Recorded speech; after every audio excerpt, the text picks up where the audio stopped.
Hello everyone, my name is Jeff Hoagland and welcome back to another Draft Today video. As we open our first pack here in our 665 draft, this pack's actually very good. We have a Decree of Banishing here as a really reasonable uncommon. We have a Pyre Strike here as another powerful piece of Ruby uncommon removal. The rare here leaves a little bit to be desired. Eye of Winter, when you draw a card, gain a permanent resource. Not particularly powerful in draft. There's a Feed the Flames in here that's a very good piece of Ruby removal. We have a Callous Carver here. That's a quality blood uncommon as well. There's Cerulean Sage and Ashwood Minstrel. These are commons along with Razor's Duelist that I'm happy to pick up a lot of the time. I think objectively speaking, Decree of Banishing is one of the more powerful uncommons in the format. There isn't a ton of constant removal that's playable, and almost none of it sees main deck play. And it's just like unconditional void target troop. Like, plenty happy to pick this up. There's a lot of different diamond shells in the format, and all of them are pretty happy to play Decree of Banishing.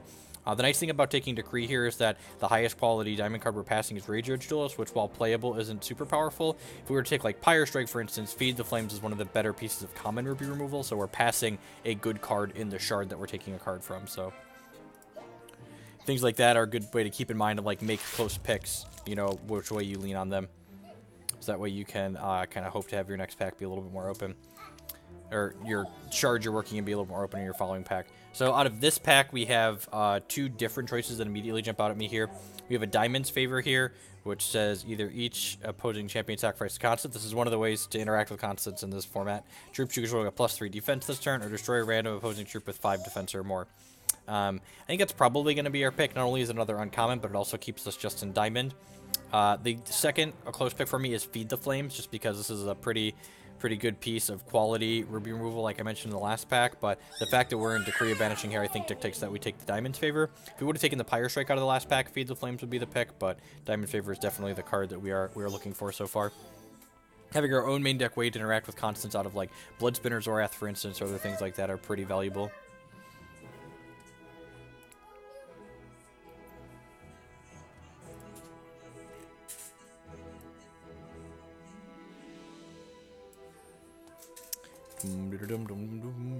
So again, kind of want to try and stay open, feel inflexible, get all these diamond cards in here, waiting for a bomb to come around to kind of compel us to move into a second shard, like a Phoenix Guard Lancer or something like that. Wow, there's a second Eye of Winter going around in this pack. That's kind of funny. This pack is pretty mediocre in general. There's still 3 uncommons in here, all of which are not terribly powerful. There's a Stalagamage. It's like an okay Ruby common. There's an Iotachi Coins, which is like you're happy to have in the Ruby Charges deck or just a Ruby deck in general. None of the diamond cards in here are particularly fantastic. Dream Guide I always feel like is kind of a trap. Like, it puts one of your 1-cost troops in your back into play and gives it flight. This is okay if you're in like the Ruby Diamond aggro deck with Stalagamage, but outside of that, it's kind of mediocre. I feel like I might just take the Mesa Caretaker here. When you conscript an Ardent Troop, create a Valor and put it into your hand. This kind of leaves us flexible. It's a 1/1 for one that's like okay, and if we end up seeing some conscript cards come around, we can kind of be incentivized to take those. A lot of the conscript cards are kind of pretty reasonable on average anyways, so Mesa Caretaker makes them even more powerful, especially since it's a payoff card that we can get down on the first turn of the game. By no means guaranteed that we're going to play that card, but there wasn't anything else in that pack that I felt compelled to move into a second shard for, so fine to take Domestic Caretaker kind of speculatively as a payoff card for ourselves.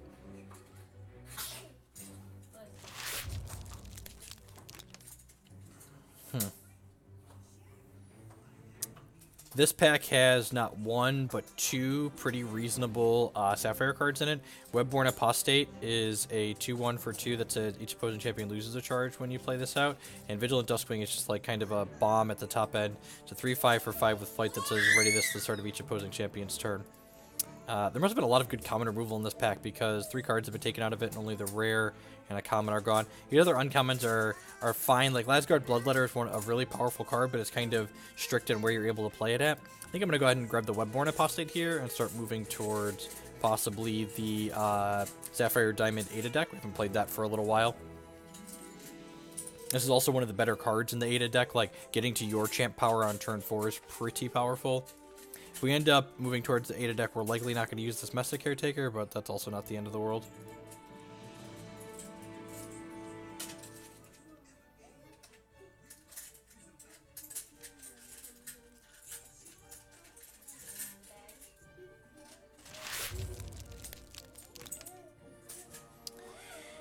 In this pack, there's nothing too exciting for me. 3 kind of mediocre uncommons.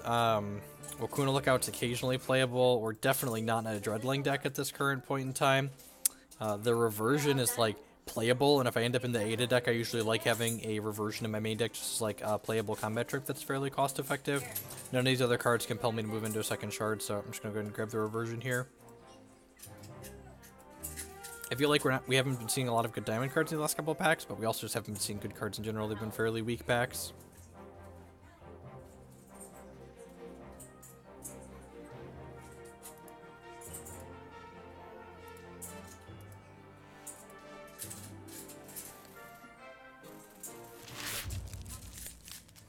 Look at this next pack here. Skyspire Scholar is like a plenty playable common. It's a 0/6 for 3 that says pay 6, one-shot, draw 2 cards. So it holds the ground in the early game and then helps you generate card advantage in the mid to late game.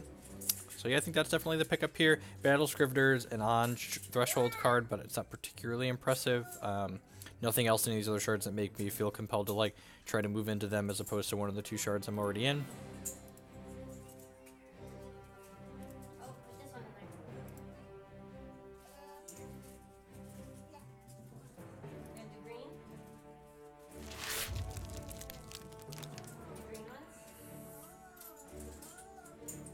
This pack, there's a True Heart Skirmisher and a Saliga Mage, which are both very playable Ruby cards. There's also a Web Spinner Prelate, which is a good payoff for the various Dreadling archetypes in the format. There's also this Battle Preparations here, which is a good good conscript card. It's one of the only good wild cards in this pack. I think Battle Preparation is one of the more powerful cards here, and I'm going to go ahead and pick this up just in case we end up... Ooh, I hit the wrong thing. Just in case we end up looking like a different set of thresholds is open. So this is another conscript payoff card here. Yeah, I'm gonna go ahead and pick that up. I'm not really interested in a Friar Tusk or an Eldritch Shriek here, so maybe we end up playing something slightly different here. That's exactly where this goes. We've got 2 conscript payoffs so far, but only 1 card that actually conscripts troops, so that's something you want to watch out for. A really good way to end up with a pile of mediocre cards if you end up with a bunch of payoff cards and no enablers. It doesn't look like we're getting anything too much better than the things that are coming around, right? Like, first of 2 Eye of Winters that I'm sure are still going around in this pack. I guess I'll, like, grab this Eldritch Shriek. The Enlarge is more playable. Yeah, if I play Wild, I'll probably play the Enlarge. Not sure where we're leaning towards, these Wild cards or the Sapphire. It'll probably depend on what kind of conscript cards we end up get coming around in the second pack. I don't think we're going to see any more here. If we get fortunate and pick up, like, I think probably 4 conscript cards is the floor for playing like Draka Outcast and Mesa Caretaker. I'm gonna go ahead and grab Roidbot in case we end up wanting to splash something. This card gives you a threshold of your choice with a one-shot ability.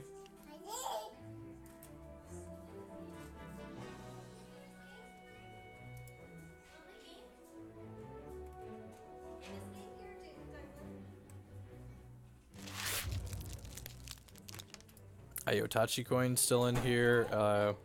Realistically, I guess I'll grab the Silencing Snack. If we end up in Wild, it's definitely a card that we'll end up playing in the reserves at some point. Destroys a constant for us. Wow, is Ruby just like wide open? There's still a Furious Blitzer in here. This card's pretty reasonable every time I've drafted it.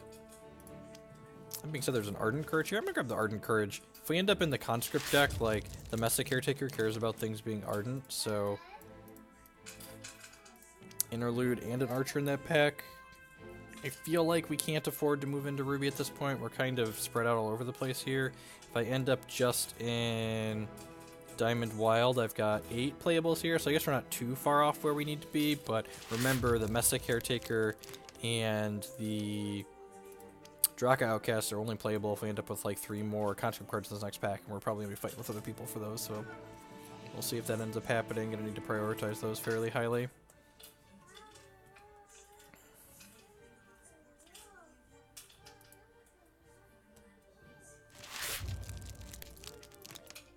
Grab another Roidbot in case we get a really powerful bomb that we want to splash.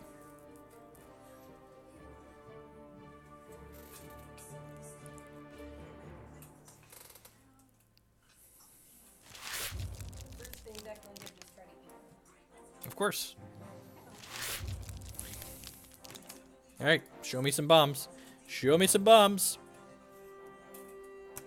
Oh, I've never felt so conflicted looking at a pack before. That's not even true.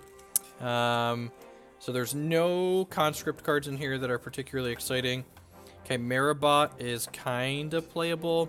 He's got a reasonable diligence effect. There's also a Consult the Talon here, but like, which way am I being drugged here? Like, if I cut these... I like have to cut 4 out of these 8 playable cards, I feel like. If I take this Consult the Talons, I'm only getting 2 back, so I'm a little bit light on playabilities. The Chimera Bot's pretty likely to make my final deck. Worth noting that Vigilant Duskwing didn't wheel earlier, so like, there's almost certainly someone else in Sapphire. The question is, are there 2 other people in Sapphire? Because like, if I grab this Consult the Talons, this Cloudbounder, or this Vigilant Duskwing could wheel back around to us. I feel like the conservative take here is to just take the Chimera Bot and move on with our life. Feels a little bit bad passing Consult the Talon, but I think that's what we need to do. He says as he gets past a Phoenix Guard Lancer and a Draka Outcast in this pack. I guess we'll take the Phoenix Guard Lancer. It's a good mobilized troop. It's definitely one of the bombs in this format. Just like a 4/4 with flight and steadfast for 4 when you mobilize it out. So yeah, 10 out of 10. Gonna go ahead and pick that up. Maybe hide all these wild cards for now. I'm going back and forth a lot in this deck. I don't like it. 8-ish playables for now. I guess theoretically the Gravebane Vial's playable and the Roid Bots are playable. Kinda wish we would have taken 7 playables if the Ardent Courage isn't playable. I'm definitely going to play the Chimera Bot, but kinda wish I would have taken the Consult the Talons after we got past the Phoenix Guard Lancer. If we get like an Underworld Officer, we'll probably splash that off the Roid Bots. This pack is pretty reasonable. Got a Vanquish and a Razor Edge Duelist in here. I would love to grab the Wakuna coins, but unfortunately we just like don't have enough playables yet to prioritize taking a coin here over something like a Razor Edge Duelist here. So 10 out of 10, I'm going to go ahead and pick that up. If we get really fortunate, that Cloudbounder in that pack with the Consult's going to wheel back around to us since we have Chimera Bot and Razor Edge Duelist here. Or maybe we can see another one. We're only 3 packs into this. Only seen 3 of the packs in this pack too so far.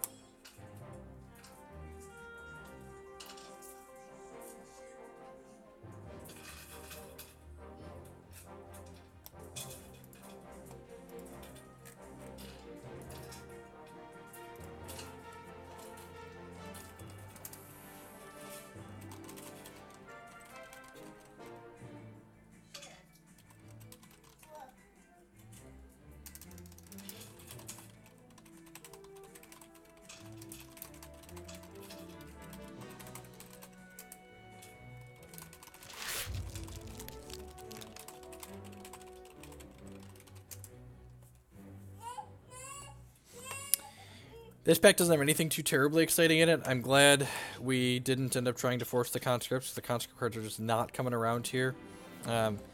Honestly, maybe we just like grab this Feed the Flames here. I don't think we're gonna play a Moonglow Hunter. I don't like. Maybe we grab the Moshpit Gladiator on the off chance we can see an Underworld Officer still, and we want to splash this in here. I think we're more likely to want to splash a Ruby card from the 3rd pack though, so I'm just gonna go ahead and grab Feed the Flames. It's one of the more powerful cards here. Immediately get past the 2nd one. Yeah, I'm just gonna grab these. Maybe we just try and play a 3-shard deck.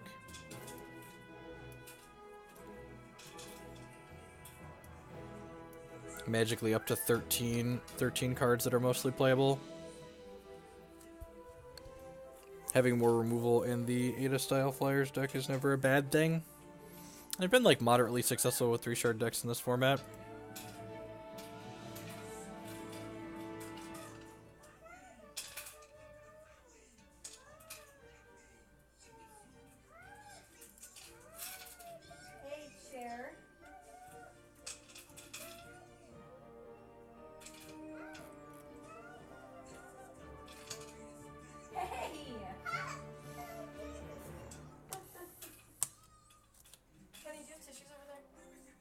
Yeah, paper towels.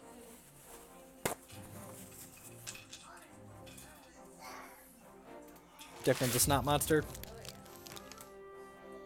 Up next, we already have a good number of 2s, so I don't think I need to prioritize the Skittering Cultivator. Storm Rider is a very good card. It's a 2/2 with Flight for 3 and has a 1-shot revert target card. It works really well with our Skyspire Scholar, so you can draw 2 cards with it and then use the Storm Rider to revert it and then draw 2 more cards with it. Generally feels plenty reasonable.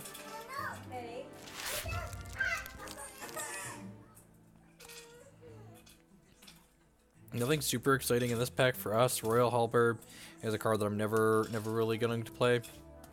Just like, it's so mediocre and gets gummed up on the ground. There's a lot of X4s in this format, like Skittering Cultivators and the Arachnids and other various things like that. So this card just rarely is able to attack in profitably. And if you don't have a troop on 2, it's kind of an expensive, clunky card that can't attack in profitably. I guess I'll grab a Barrier Bot. I might board this card in against a deck that's more aggressive.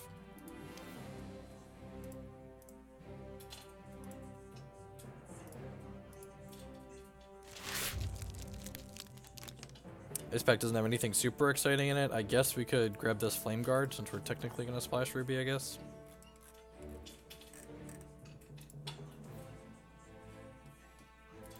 I'm ready to have threshold problems. I've prepared myself. Honestly, at this point, the way this deck is looking, we might end up being more of a Sapphire Splash than a Ruby Splash at this point. Vanquish is kind of an okay piece of removal, but like, we're already pretty heavy on the removal. I don't know if I'm willing to pick up a Stalagamage this late. You don't really have a ton of Mobilize enablers for it. We got like 1 card with Mobilize. Yeah, I'm gonna go ahead and take the Vanquish for now. Occasionally this card is awkward, but usually it has something to kill in almost every matchup.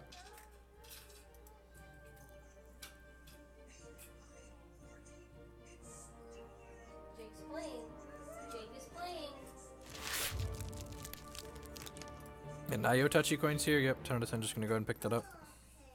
We probably want to be a little bit resource heavy in this deck anyways, just because we have 3 shards, so coins allow us to mitigate flood with that. Boys, I'm gonna take it from you.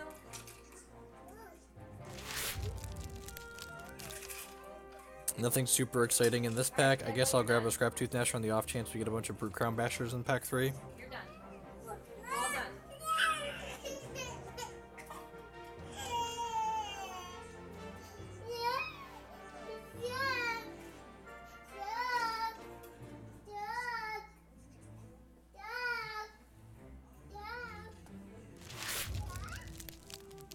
You're a turd.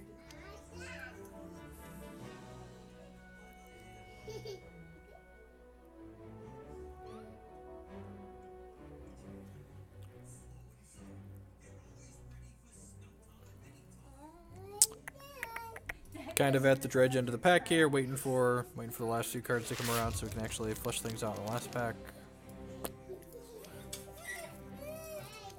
I don't know how we ended up here, but I don't completely hate it, I guess.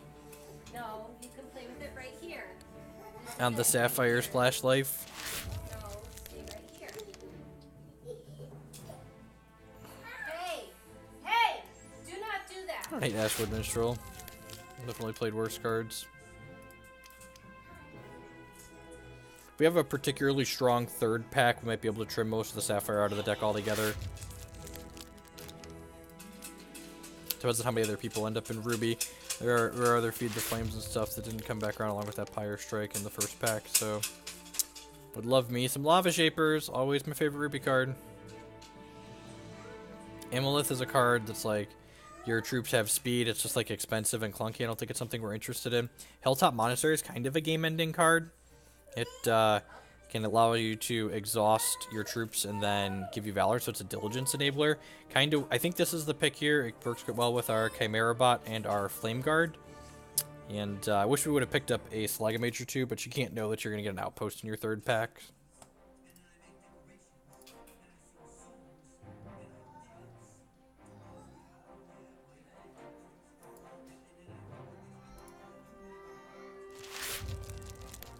In this pack here, this pack's actually really good for us, right? Like, we've got Ashwood Transmuter and Ashwood Firebrand, which these are 2 very good Ruby commons in this format. There's also a Deranged Marauder, which is a great Ruby uncommon.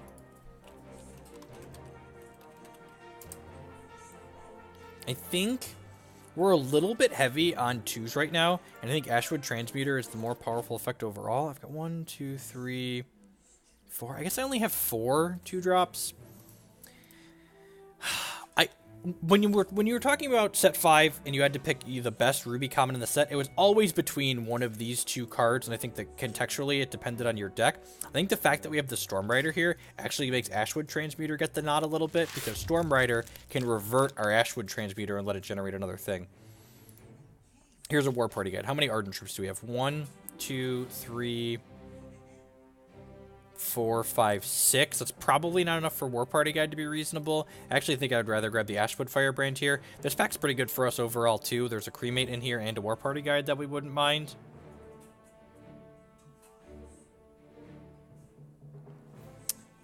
So yeah, I think Firebrand is the pickup here. We already have a pretty reasonable amount of rule between the Decree of Banishings and the Feed the Flame, so I'm not super excited about the Cremate, and I like to be proactive in these decks. I think, oh man, there's an Ayotachi Brute here. These packs just, like, the hits keep coming. This card, we definitely have enough 2-drops that this is going to consistently be a 3-cost 4/3 for us.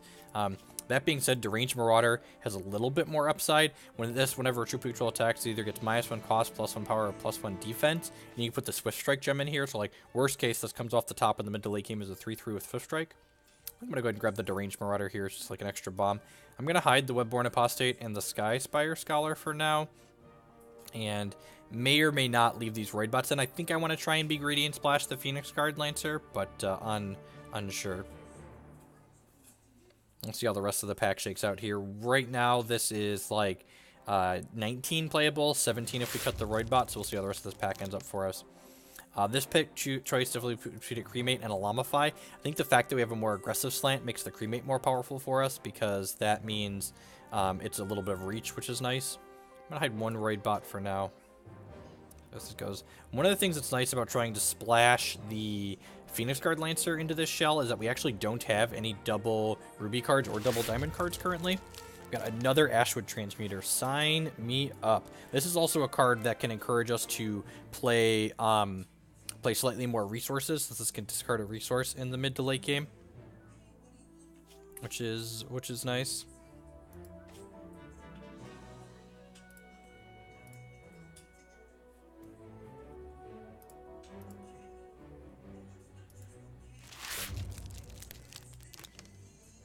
There's a Brewcrown Bash that we said we might be able to get a bunch of in the last pack here. And there's nothing else super exciting in this pack. Emberleaf Bladesman's like a mediocre card. I guess we might end up playing it if we don't end up playing the Phoenix Guard Lancer and the Roidbot. So I'm going to go ahead and pick her up since she's socketable. You can put like Swift Strike in her and have it be reasonable, but not super excited about that. This pack has a Tinkertron. I love this card in this format. We're probably going to end up playing Ada in this deck, and this can give us a charge to get to our Ada power a turn earlier, similar to Webscribe. And this can also fix our thresholds, which can help us get to our Phoenix Guard Lancer. So I usually, when I'm splashing like one powerful top-end card like this, I like about 3 or 4 sources. So if we play like one Roidbot, one Tinkertron, we can play like one Sapphire resource, and then the Phoenix Guard Lancer will be plenty splashable.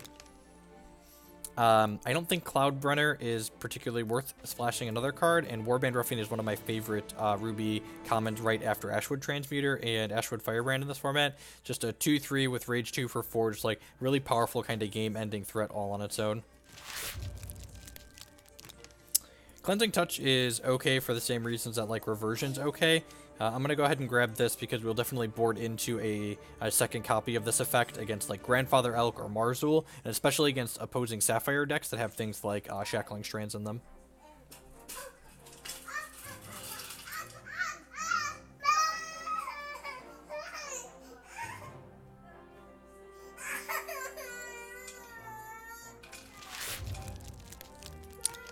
Nothing super exciting here, just go ahead and grab the Halt.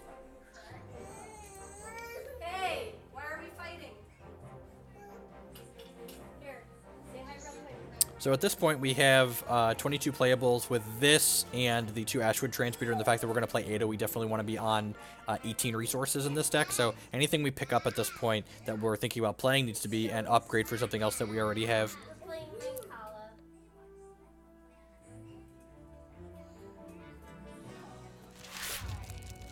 Leyline Purifier is a great pickup. One shot, destroy target constant. I wonder if we have room for this in the main deck somewhere. We'll definitely board this in at several points throughout the course of an event, so I'm going to go ahead and do this, but I'm not sure that we need a second hedge against constants in the main deck. We already have the Diamond's Favor, which is fine. Maybe this just belongs on the board. Yeah, it's possible this is like marginally better than the Vanquish or the Eerie Interlude, perhaps.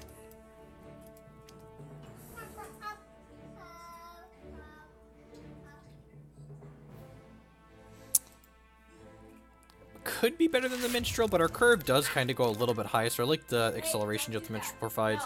Yeah, I'm going to go ahead and hide the Leyline Purifier for now, and we're just going to board that. We have 13 troops. That might be a touch light on troops. How many pieces of removal do we have in the deck? We've got 1 Cremate, Diamond's Favor is 2, Banishing is 3, Feed the Flames is 4, 5, Vanquish is 6. Yeah, I'm actually going to cut the Vanquish to the reserves and bring the Leyline Purifier into the main. I think 5 pieces of removal is probably plenty, and Vanquish is definitely the most narrow of the removal that we have here. I'm going to go ahead and play 1 Sapphire resource here, and then like I said, we ended up with no double threshold requirements, so I'm just going to go 8 and 8 on the other 2. We do need double diamond for Ada, so maybe that's a reason, but we also have less diamond cards than we do ruby cards, so I think splitting it right down the middle along with having Roidbot and Tinkertron here to help fix things up is good. In the Deranged Marauder, we're going to go ahead and put the Swift Strike gem, and that's our only socket, so we're going to go ahead and save, and our deck is ready to go. Thanks everyone for watching the draft portion of today's Draft Today video. Remember, if you enjoy today's videos, to like them on YouTube and share them on your social media. Stay tuned, because we'll have some draft games followed by a summary coming right on up, folks. Thanks for watching.